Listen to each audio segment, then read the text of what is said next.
Let's suppose that you were able every night to dream any dream you wanted to dream. And you would naturally, as you began on this adventure of dreams, you would fulfill all your wishes. You would have every kind of pleasure. And after several nights, you would say, well, it's pretty great. But now let's have a surprise. Let's have a dream which isn't under the flow. Well, something is going to happen to me that I don't know what it's going to be.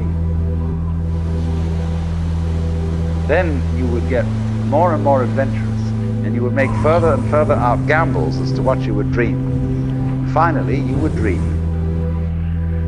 where you are now.